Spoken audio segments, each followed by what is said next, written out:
Hello, welcome to the Wealthy Trades Daily Market Forecast for June 10th, 2015. Let's get started by looking at the SPY. Okay, the SPY is the S&P 500 ETF. Let's take a look to see what kind of price action, potential damage we did yesterday, and see kind of what we're looking for here.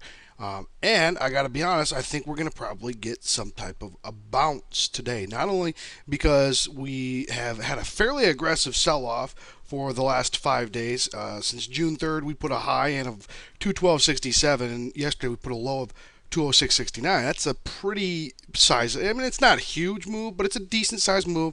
And we've got kind of a spinning bottom doji type of setup here that I think we're probably going to get a bounce off of. Not only that, but if you look, this 207.50 area, this area that we kind of closed at right in here before, was a gap area. All right, this provided a big buying pressure up and kind of forced us into that last uptrend we were in. So we're not going to just blow by that area. It's nearly impossible that we're going to just blow by this 206.76 area, and we're probably going to see a bounce. And the bounce is probably going to go and try to test this pivot low that we broke here. Broke on the 4th of this month. So I'm looking for a rally of about up to about 210.25 or so. We'll see how it handles that. I do think the bears are going to do everything they can to keep it below 212.67. But I do see a bounce. I see maybe a 1-2% bounce from this level, and then we'll see how it reacts and how it can handle these areas here. So we'll pay attention to that. Our day trades yesterday did decent in comparison to the market. We were short short in SE. That was up about 0.88%, so that's not bad. Our weekly trades are down ever so slightly, but not down as much as the S&P 500, so that's always good because we want to pay attention to relative performance.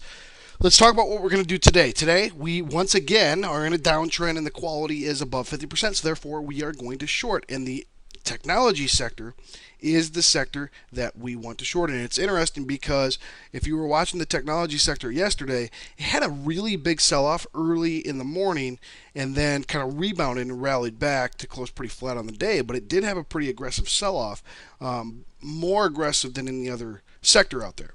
But let's find out what stock we're going to look to short today, and I'm going to do my normalized paradigm technique, look at the levels to win profit, and get rid of anything that doesn't have a profit on both sides, right? So I'm going to do this real quick, and we're going to find our best shorting opportunity for today. So just paring these down, getting rid of anything that doesn't make money, and keeping only the ones that do. Now, all right, these are the 4 that make money, and now, and when I mean make money, I make money on the levels to win profit side.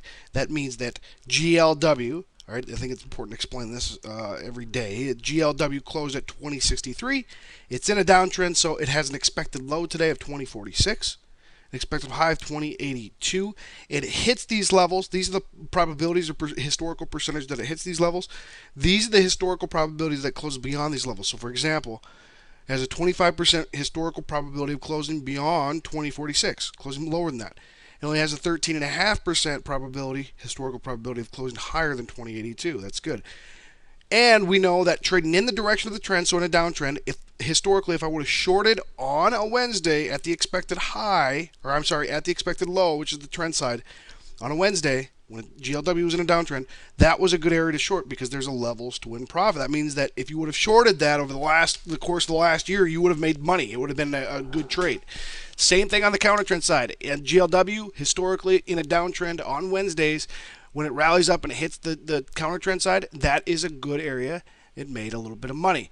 Right now, so these are the 4 that make money. Right now, I want to pare that down into the ones that have, or the one that has the widest levels on levels spread. Spread between how often it closes below the trend side and how often it closes above the counter trend side. We want to see a wide spread there, okay?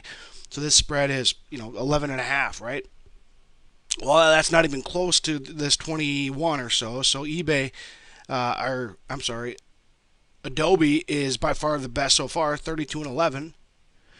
But 32.11 isn't as good as 36.7. So eBay is better than that, and it's better than that. So eBay, real simple, is our best shorting opportunity for today. It closed at 60.41. It's got an expected trend side of 59.75.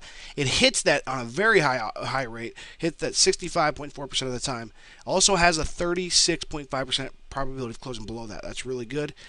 The counter trend side, it should move up to 61.07 and only has a 23% chance of hitting that, so that's good because it's in a downtrend. But when it does hit that, all right, when it hits 61.07, that's a good area to short at. So there's actually 3 entries here. I'm going to enter at the open, close at the end of the day, but even shorting at 59.75, if it hits that, that's a good trade in closing at the end of the day. Or if it rallies up and hits 61.07, shorting there and then closing at the end of the day. Why? Because both of those areas have a levels to win profit, and I think technically speaking they're both good levels. So that is my day trade for the day. Short eBay at the open and close at the end of the day. For the week we are still long in Dollar Tree, and we did a pairs trade, long in Dollar Tree and short in QEP. That is our pairs trade. And for the month we are long XLV, and we will stay long XLV all month long. Hey, if you have any questions, email me, info@wealthytrades.com. Again, do not let your subscription expire. We continue to outperform on a relative basis, and that's really what it's all about. You want to do the things you want to do in life. You want to make the money and have the compounded returns. Then you got to stay in front of the markets, and you got to make sure you're going into the right sectors at the right time and doing what the professionals do. Give me a call or email me at info@wealthytrades.com if you have any questions. Make it a great day.